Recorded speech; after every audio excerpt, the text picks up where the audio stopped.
Kokioje aplinkoje norėtumėte gyventi? Tokioje?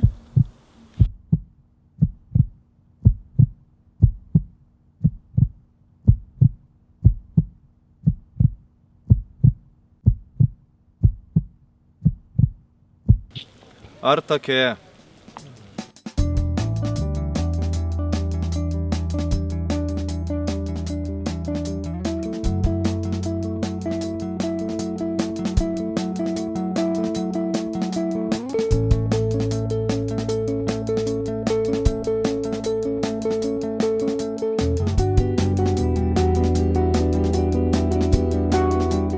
O ką renkiesi tu? Tai va, man iš tikrųjų didžiausią įspūdį paliko susitikimas su pirmo lietuviško palydovo kūrėjais, kas iš tikrųjų buvo labai informatyvu ir labai naudinga ir labai įdomu. Papasakojo, kaip nuo pačios papratiškiausios idėjos prasidėjo realus projekto vystymas ir taip pat parodė, kaip galima iš paprasto skėčio, paprasto metro pasidaryti prietaisą, su kuriuo būtų galima užmegzti ryšių su palydovu, kas buvo iš tikrųjų tikrai labai įdomu ir matyti tai yra vienas įsimintiniausių susitikimų visoje stovykloje. Man didžiausią įspūdį paliko elektromobilis, kuris yra mūsų ateities išradimas ir tikriausiai jis bus labai naudojamas ateityje, nes jis juk nenaudoja visiškai kuro sąnaudų, pavyzdžiui, ir neskleidžia CO2. Tai, manau, yra labai puikus išradimas. Bet taip pat nepamirškime linksmybių, kurių buvo pilna stovykla. Pavyzdžiui, susitikti su draugais turėjome užlipti 92 laiptelius ir paskutinio vakaro šokį iki ryto. Prisimenat? Prisimenam.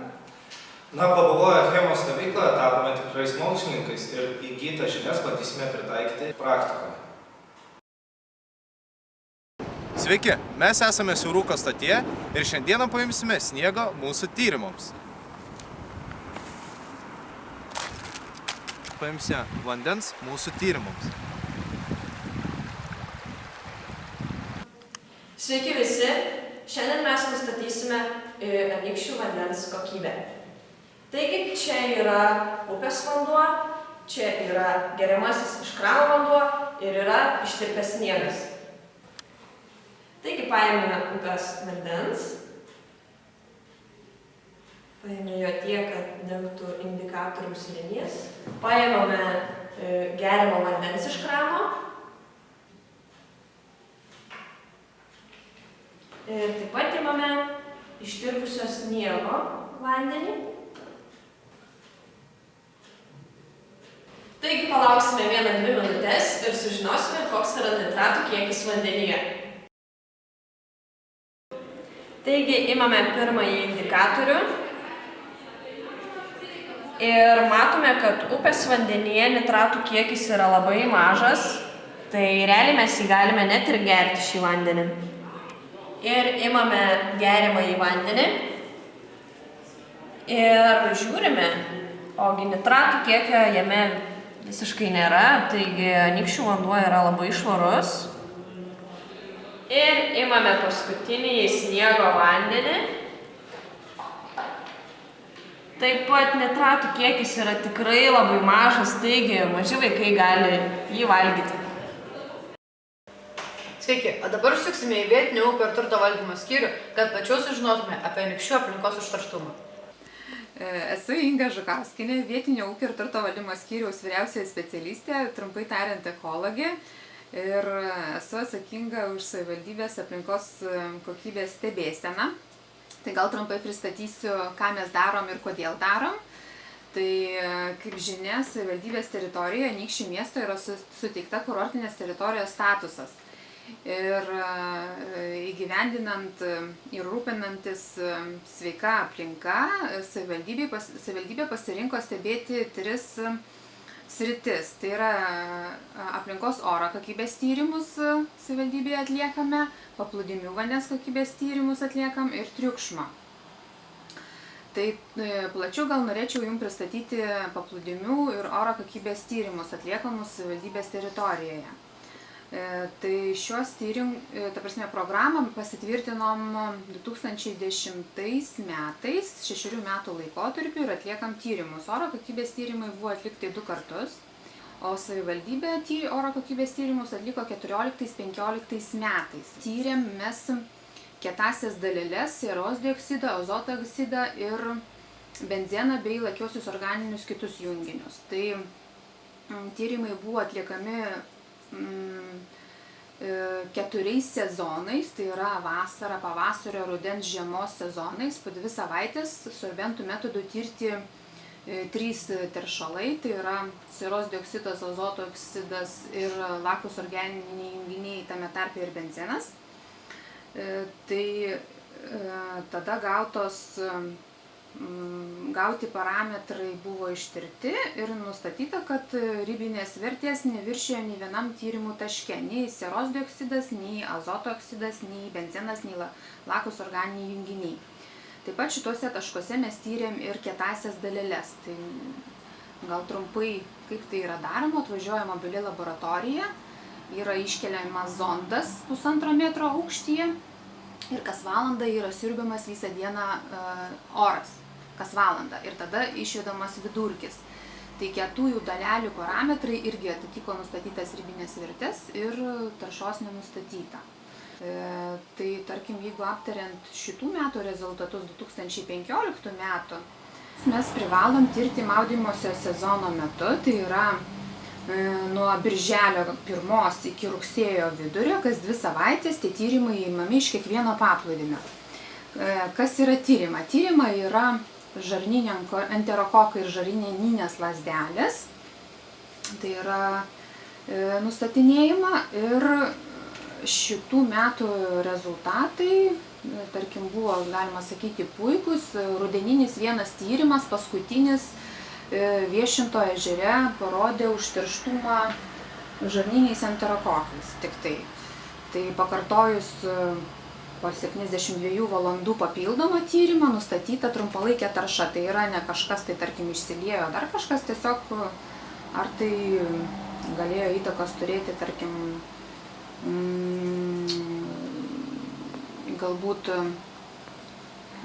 čia besimaudančių skaičius rudenį nelabai tinka, bet galbūt kažkas kažką galbūt išpylė ar galbūt nuotekas kažkokias išleido.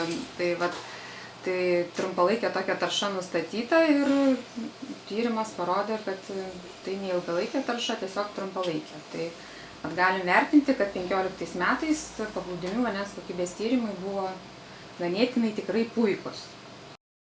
Mes esame Anykščių techninės apžiūros centre. Ką galite pasakyti apie Anykščių automobilių užterštumą? Iš pirštumas matau, kad nėra ten apdilis ir nieko nesiskiria matomai nuo visų ten kitų.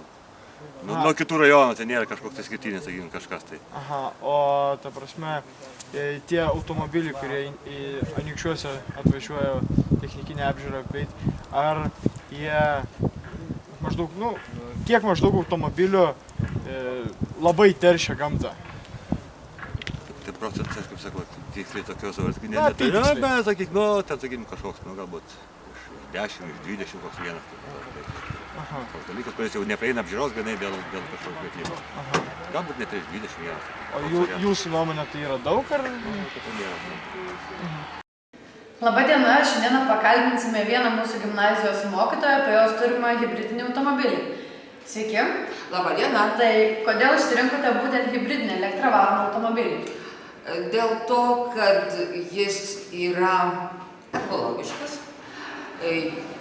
puikiai tinka miestui, vartoja daug mažiau kuro, na ir galų gale yra techniškai tvarkingesnis. O tuomet ar turi minusų toks automobilis? Sakyčiau, kad vienintelį minusą turi, ypač miesto gatvėse ar gimnazijos kieme, kadangi dažnai aš važiuoju visiškai be garso ir vaikai, jeigu jie eina nusisukę, jie negirdi mano automobilio. Ir tas pats būna ir gatvėse, stovėjimo aikštelėse, tiesiog būna baisu, kad nesimestų man po ratais. O kokią mašiną vairavote anksčiau ir ar jaučiate labai didelį skirtumą tarp paprastojo ir dabartinio jūsų turimų automobilių? Aš vairavau labai daug mašinų, aš vairavau Mitsubishi Jeepą, vairavau Mercedes, vairavau Audi. Ir Mercedes ir Audi ir Mitsubishi buvo automatinė pavarų dėžė, tokia pat automatinė, tik tai jau dabar nuolat kintanti yra ir mano hibridinėme automobilyje. Skirtumą aš aišku jaučiu. Pirmiausia, tai kokybiškesnis važiavimas, vairavimas, daug didesnė saugumo sistema automobilyje, vėtinimas automobilio, galų gale net ir tas pats išvedimo raktelis, kurio man visiškai nereikia naudoti, daug didesnis saugumas nuo galimybės pavogti, kadangi jeigu automobilyje nėra raktelio, net ir jeigu aš pati jame sėdžiu, aš neužsivesiu šitos mašinos. Kaip manote, ar ateityje visi vairuos būtent tokius elektravaromų automobilius?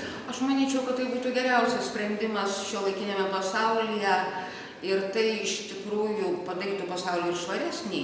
Kita vertus, mes išsivaduotumėm nuo tų amžinų naftos karų, nuo to amžino susierzinimo, kad štai valstybės kariauja vien dėl to, kad naftos turi arba ne. Net ir valstybės turtingumas priklauso nuo to, ar jinai turi tos naftos ar ne. O elektra iš tikrųjų išvalytų pasaulį. Ir dar norėčiau paklausti, ką jums reiškia švarus ir grynas oras? Tai iš tikrųjų tai yra visas gyvenimas. Galbūt dėl to aš ir pasirinkau gyvenimą Anykščiuose, o ne Didmiestyje, ne Vilniuje, ne Kaune, ne Šiauliuose, kuriame šiaip jau gyvenau ir mokiausi, nes Anykščiai pasižymė būtent oro švarumu ir aš nenoriu jo teršti per daug. Ačiū labai už atsakymus. Prašom. Sveiki, esame Jono Biliūno gimnazijos mokiniai mokslininkai ir šiandien norėtume aptarti savo tyrimo rezultatus.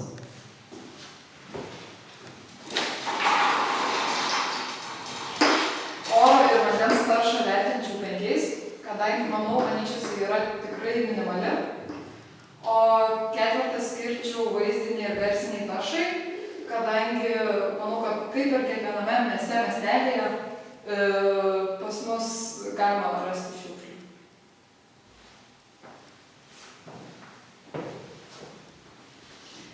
Oro taršą vertinčiau 5, vandens taršą taipogi 5, nes padarę tyrimus išsiaiškinome, kad vanduo yra švarus, taip pat ir upės vanduo, ir upelio vanduo, ir sniego tirpsmo vanduo yra švarus, o vaizdinę ir garsinę taršą vertinčiau 3, todėl kad ir mašinos skleidžia garsus, taip pat ir šiukšlių yra labai daug, kaip ir kiekviename mieste. Aš pradėsiu nuo didžiausių, tai vandens taršos, vertinu 5, todėl kad padarėme tyrimą ir pamatėme, kad Anykščių vanduo yra praktiškai visiškai neužterštas.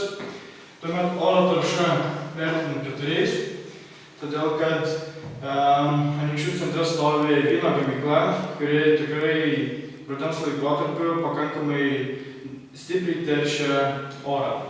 O vaizdinę ir garsinę taršą vertinčiau taip pat 3, todėl kad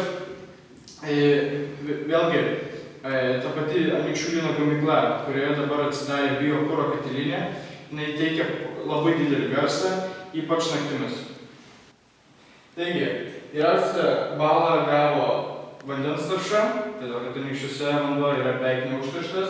Šiek tiek prašiau atrodo oro tarša ir dėja, bet vaizdinė ir garsinė tarša atrodo prašiausiai. Bet vis dėlto Anykščiuose gyventi gera!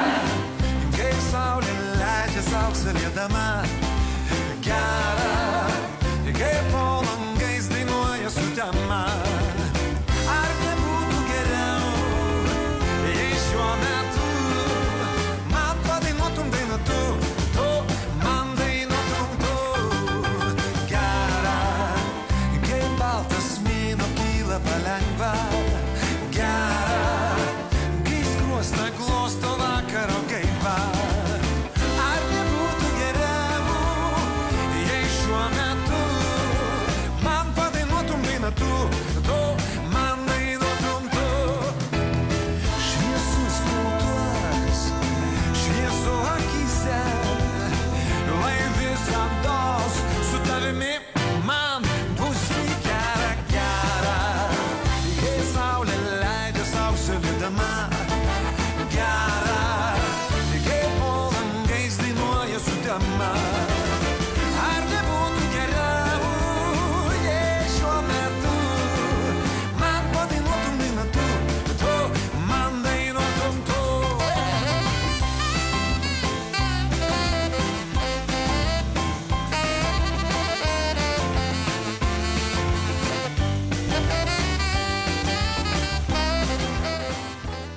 Добрый день.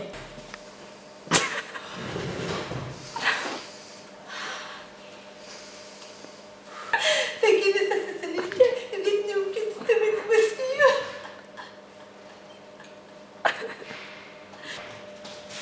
Korne, varyk iš man vaizdo, kad man nebūtų. O tai važiuoja elektra. Nu tai gal. Tai gali ką nors kito pasakyti. Nu tai kad Koks tas gėdėsininkas buvo atvažiavęs į paukštį? Vandenilis. Terminas. ne, tai geriau gali sakyti, kad va, elektromobilis Leido pasidėti už vairo pasakyti.